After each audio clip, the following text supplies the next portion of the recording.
Hello everybody, this is Sherry with Palette to Palette, and I was just going to do a quick video to show you how to get to the process of using one of your vinyl cutters to cut a vinyl stencil, and how to weed, well, I'm not going to go through the process of actually cutting it. You need to know how to do that with whatever cutter you have.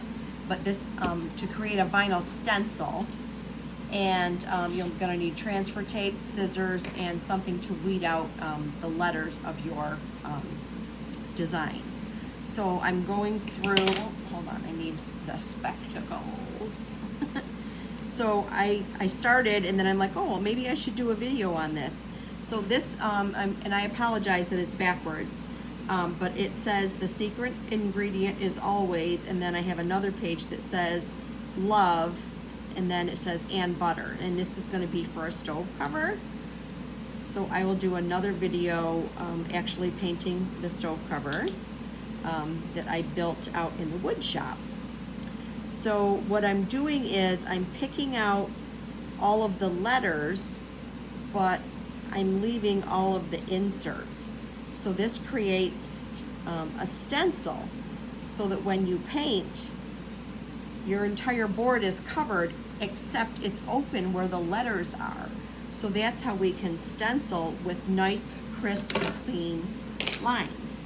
So once I have all of the letters out, I only used half of my sheet. I've got a big sheet here, but I'm going to show you how to preserve this sheet so that I can use the other half again.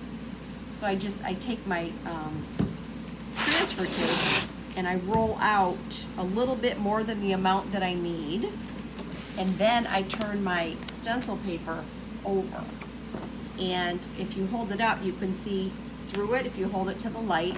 So I know that I need to come to about where my thumb is, over here, with transfer tape.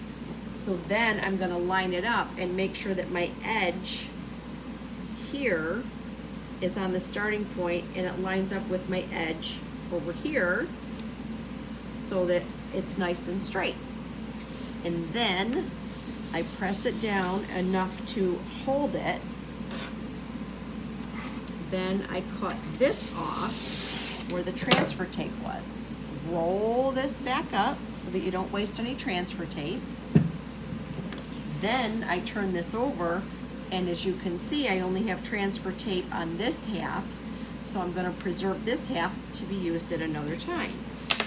So right now, while I have this here and I can see through this, I don't know if you can see through it. There you can.